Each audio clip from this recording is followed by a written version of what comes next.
Hello दोस्तों, Umakant Yadav sir GS classes की इस ऑनलाइन वेब पोर्टल पे आपका बहुत बहुत स्वागत है। आशा है कि आप बेहतरीन तरीके से पिछली कक्षाओं को पढ़ रहे होंगे। आज के सेशन में हम लोग भारत के संविधान के भाग 3 में जो मौलिक अधिकार दिए गए हैं, उनमें जो कई प्रकार के अधिकार दिए गए हैं, उसमें से हम तीसरा अधिकार देखेंगे। पहला हम लोगों ने समता का अधिकार देखा, फिर इसके बाद दूसरा हम लोगों ने स्वतंत्रता का अधिकार देखा, और आज तीसरा देखेंगे शोषण के विरुद्ध अधिकार। आज तीसरा जो अधिकार है वो शोषण के विरुद्ध अधिकार है।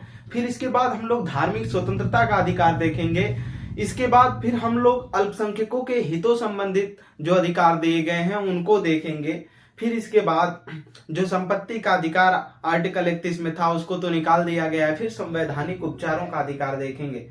ठीक, तो आज हम शोषण के विरुद्ध जो अधिकार दिए गए हैं, इसमें 2 अनुच्छेद शामिल होते हैं, जिसको हमने लिखा आर्टिकल 23 और आर्टिकल 24। अनुच्छेद 23 और अनुच्छेद 24 इसमें शामिल होते हैं शोषण के विरुद्ध अधिकार। यानी आप देख रहे हैं शोषण के विरुद्ध अधिकार, यानी जो शोषण होता है उसके खिलाफ अधिकार भी दिया गया है मानव को। ठीक, तो आइए इसको देखते हैं। शोषण के विरुद्ध अधिकार में क्या है। शोषण के खिलाफ जो अधिकार दिए गए हैं उसमें पहला अनुच्छेद आता है 23। तो हम हेडिंग डालेंगे अनुच्छेद 23। क्या? अनुच्छेद 23। अनुच्छेद 23। अनुच्छेद 23। अनुच्छेद 23। अनुच्छेद 23 जो कहता है मनुष्यों का दुर्व्यापार, मनुष्यों का दुर्व्यापार,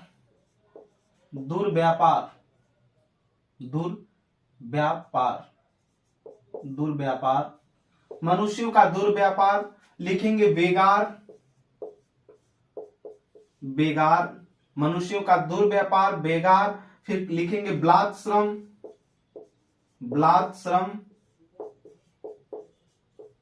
श्रम की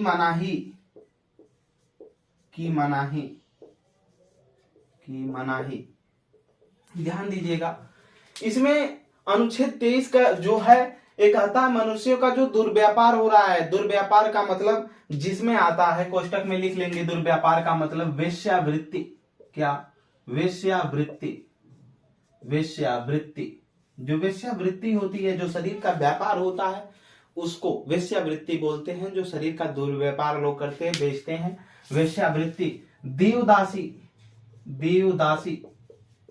जो देवदासियां होती हैं, ठीक, ये मनुष्यों के किस में शामिल है? दुर्व्यापार में शामिल है। ठीक, बेगार का मतलब है, लिखेंगे इसमें पर्याप्त मजदूरी न देकर काम करवाना।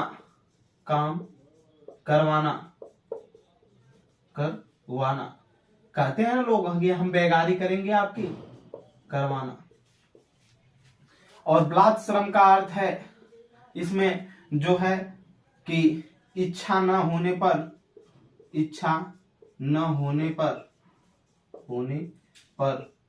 भी काम करवाना।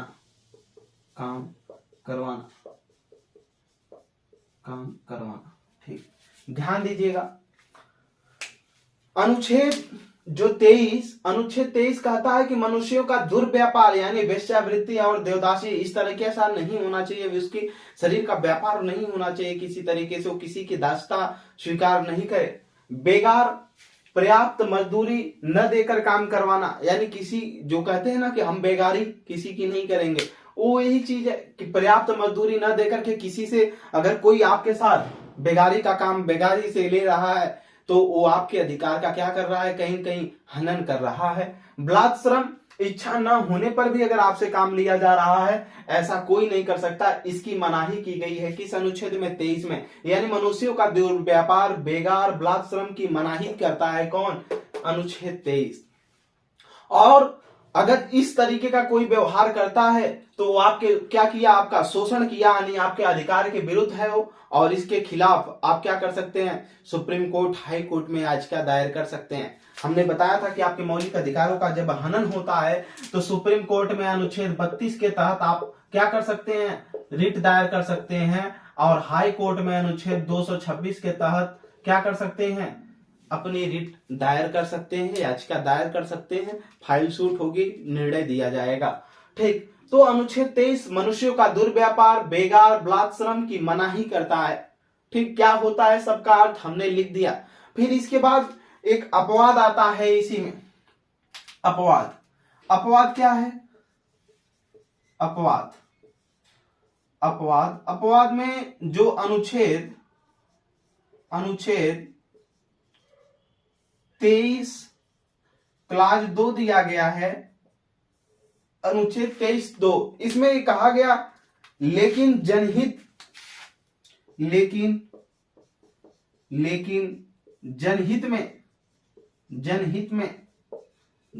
में किया जा सकता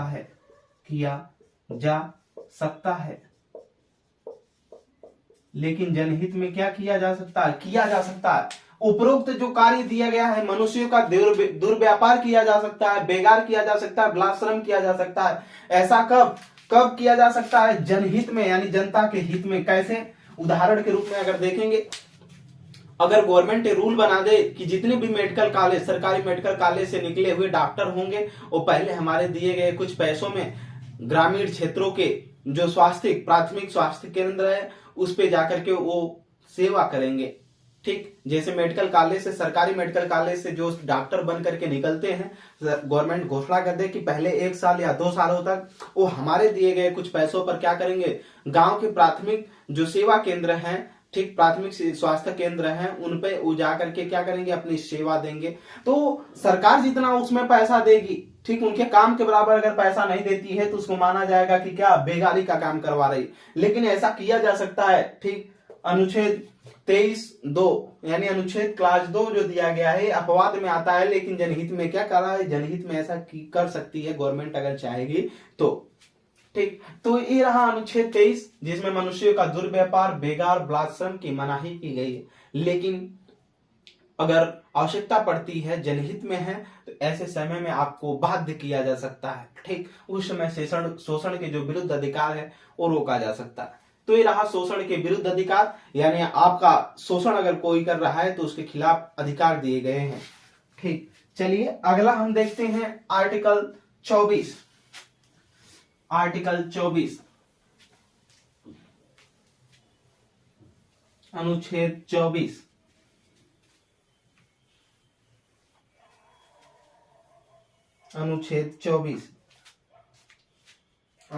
24 लिखेंगे इसमें अनुच्छेद 24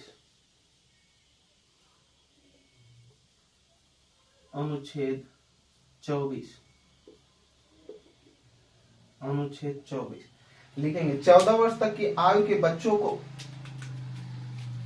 14 वर्ष की आयु के बच्चों को नीचे से लिखेंगे इसमें कारखाना खान तथा लिखेंगे खतरनाक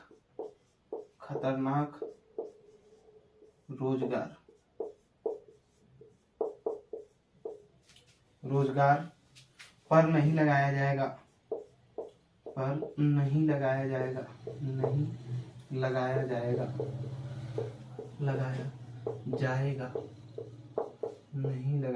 जाएगा। ठीक,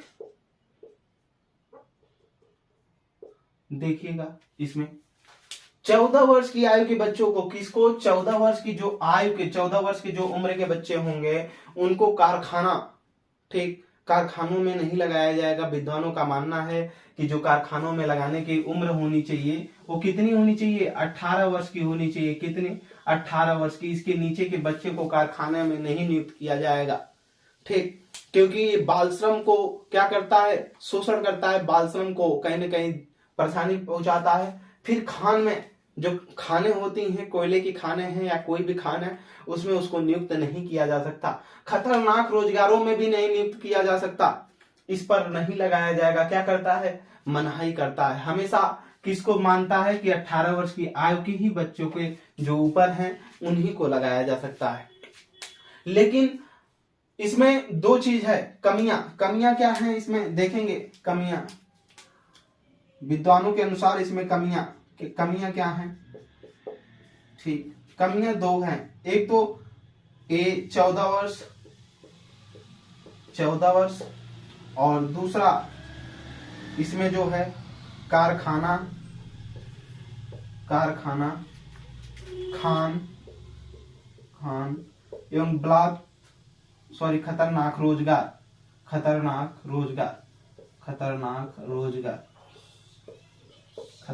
रोजगार, ठीक। इसमें कारखाना में, खान में, खतरनाक रोजगार में, बस इन्हीं तीन में क्या किया गया है, इन्हीं तीनों में प्रतिबंधित किया गया है। क्या इन्हीं तीनों में प्रतिबंधित किया गया है। अगर और भी कोई कार्य है तो वो कर सकता है, ठीक। 14 वर्ष की आयु है, इसीलिए इसके जो 18 वर्ष होनी चाहिए, ठीक, 18 वर्ष। अगर 18 वर्ष है तो उसको नियुक्त किया जाएगा, इससे कम है, ठीक, तो नहीं नियुक्त किया जा सकता। कारखाना, खान, खतरनाक रोजगार, बस इन्हीं तीनों में प्रतिबंधित है, बाकी अन्य में नहीं। बाकी अन्य का मतलब है घरेलू उद्यम है, होटल है, ठीक, कहीं चाय की दुकान है, तो उन पे वो काम कर सकता है, ठीक। तो ये रहा अनुच्छेद 24 की आयु में जो बच्चे हैं उनको कारखाना, खान, खतरनाक रोजगार पर नहीं लगाया जाएगा, ठीक। क्यों, इसमें क्यों नहीं लगाया जाएगा, क्योंकि कमियां जो हैं 14 वर्ष की उसकी उम्र है, तब कारखाना, खान एवं खतरनाक रोजगार में भी नहीं लगाया जाएगा। यानी अगर वो बच्चा 18 वर्ष का है तो उसको लगाया जा सकता है, लेकिन अगर 14 वर्ष का बच्चा है तो उनको कारखाना, खान और खतरनाक रोजगार को छोड़कर, इन तीनों कार्यों को छोड़कर अन्य उद्यमों में लगाया जा सकता है। जैसे घरेलू उद्यम है, होटल का उद्यम है, ठीक, चाय की दुकान है, और भी कोई जैसे किराना स्टोर है, बहुत सी ऐसी दुकानें हैं जिसमें उनको लगाया जा सकता है। लेकिन बस इन्हीं तीनों पर क्या किया गया है, प्रतिबंधित करने का आदेश देता है कौन, अनुच्छेद 24 इसको रोकता है, ठीक। इसी में थोड़ा सा आगे की तरफ देखेंगे हम, ठीक। हमारी संसद ने एक कानून बनाया, बाल श्रम नियंत्रण एवं निवारण अधिनियम 1986 पारित किया। हमारी संसद ने एक कानून पारित किया था, लिखेंगे हम संसद द्वारा पारित कानून, संसद द्वारा पारित कानून, पारित कानून क्या है, लिखेंगे बाल श्रम नियंत्रण, बाल श्रम नियंत्रण, बाल श्रम नियंत्रण, बाल श्रम नियंत्रण एवं निवारण अधिनियम, एवं निवारण अधिनियम, निवारण अधिनियम 1986 पारित किया, पारित किया, पारित किया। इसमें कहा गया कि बाल श्रम नियंत्रण एवं निवारण अधिनियम जो 1986 पारित किया गया, इसमें अधिकार बताए गए कि पहला तो अधिकार जो बताया गया कि बाल श्रम, जो बाल श्रम है ये क्या है, दंडनीय अपराध है, ठीक। अगर बालक से आप श्रम करवाते हैं, उससे मजदूरी करवाते हैं, तो ये क्या है, दंडनीय अपराध है, ठीक। दूसरी इसमें बात की गई कि 18 वर्ष से कम आयु के बच्चे को कारखाना, खान, खतरनाक रोजगारों पर नहीं लगाया जा सकता, ठीक। कहां कहां पर, कारखाना में, खान में और खतरनाक रोजगारों में 18 वर्ष की कम आयु के जो बच्चे हैं उनको नहीं लगाया जा सकता। फिर आगे कहा गया कि अगर कोई भी बच्चा 14 वर्ष तक की आयु का है तो किसी भी प्रकार के बाल श्रम में नहीं लगाया जाएगा, किसी भी प्रकार के बाल श्रम में नहीं लगाया जाएगा। लेकिन 2015 में इसमें फिर संशोधन कर दिया गया, जिसको बाल श्रम संबंधित कई संस्थाओं ने इसकी आलोचना किया, ठीक। क्यों संशोधन कर दिया गया कि जो निम्न और मध्यम वर्गीय परिवार है, ठीक, अगर प्रतिबंधित कर दिया जाएगा जो 18 साल की उम्र का कोई अगर बच्चा है, तो 18 साल की अगर एज का कोई बच्चा है, अगर उसके पालनहार माता पिता उसके नहीं है, ठीक, या इसके नीचे का कोई बच्चा उसके पालनहार नहीं है, तो वो कैसे जिएगा खाने बिना खाए हुए। तो इसलिए इस बाल श्रम जो नियम आया था, अधिनियम आया था, इसमें संशोधन किया गया कि अगर 14 वर्ष के 18 वर्ष से नीचे का 14 वर्ष तक का कोई बच्चा है तो वो बाल श्रम पे नहीं जाएगा, लेकिन ऐसा कार्य कर सकता है क्योंकि उसको जीवन यापन करने के लिए चाहिए। तो सरकार ने इसमें संशोधन कर दिया कि जो मध्यम और निम्न वर्गीय परिवार के बच्चे हैं वो कहीं भी होटल पे या होटल जैसे और भी चाय की दुकानें और भी किराना स्टोर की, कपड़े की दुकानें, किताबों की दुकानों पर अपना जीवन यापन करने हेतु क्या कर सकते हैं, रोजी रोजगार कर सकते हैं, लेकिन जोखिम भरे कार्य को नहीं अंजाम देंगे। ठीक, वो घरों में काम कर सकते हैं। ठीक, घरों का मतलब है जैसे एक दूसरे के घरों पर और भी काम होते हैं ना, उस तरह से जाकर के वो नौकर का काम कर सकता है। ठीक, ये बाल श्रम नियंत्रण एवं निवारण अधिनियम 2015 में क्या कर दिया गया था, फिर इसमें 2015 में क्या किया गया, लिख लेंगे 2015 में संशोधन किया गया। संशोधन हमने इसमें बताया बाल श्रम नियंत्रण निवारण अधिनियम में, फिर आप पहली लाइन लिखेंगे बाल श्रम को दंडनीय अपराध घोषित किया गया। ठीक, दूसरा इसमें लिखेंगे 18 वर्ष से कम आयु के बच्चों को कारखाना, खान, खतरनाक रोजगारों पर नहीं नियुक्त किया जा सकता। तीसरा लिखेंगे 14 वर्ष के कम आयु के बच्चे को बाल श्रम करवाना क्या है, दंडनीय अपराध है, इसको रोका जाना चाहिए।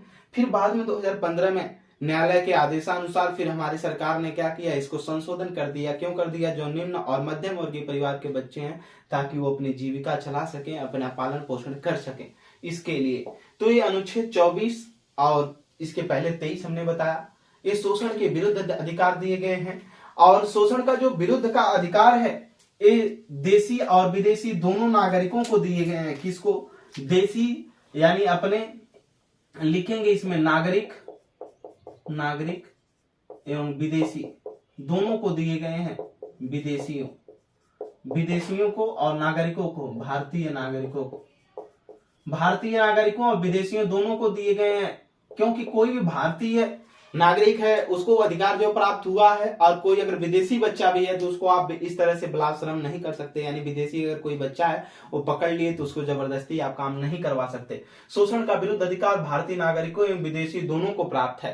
ठीक, कभी कभी प्रश्न में ये पूछ लिया जाता है कि बालकों को कौन कौन से आर्टिकल में अधिकार दिया गया है, तो नोट करेंगे बालकों को जो कौन कौन से आर्टिकल में अधिकार दिया गया है, इसमें नोट करेंगे आप। बालकों को जो अधिकार दिया गया है कौन कौन से हैं, इसमें नोट करेंगे आप। बालकों को अधिकार जो दिए गए हमारे संविधान में, बालकों को कौन कौन सा अधिकार दिए गए हैं, तो नोट करेंगे अनुच्छेद 15 क्लास 3, इसके बाद अनुच्छेद 21A शिक्षा का जो अधिकार दिया गया है बालकों के लिए। फिर अनुच्छेद 35, ठीक, अनुच्छेद 35 इसको बढ़िया से लिख लेंगे। बालकों को जो अधिकार दिया गया है, ठीक, अनुच्छेद किस में दिया गया है, अनुच्छेद 15 क्लास 3 में, अनुच्छेद 21 में, 21A में और अनुच्छेद 35 में। 35 में कहा गया है कि अनुच्छेद 23 और 24 में अगर शोषण होता है, ठीक, तो उसके खिलाफ क्या कर सकती है सरकार, जो है इसके खिलाफ राज्य को अधिकार है कि इन अधिकारों के खिलाफ क्या कर सकती है, कानून बना सकती है, दंड का प्रावधान कर सकती है।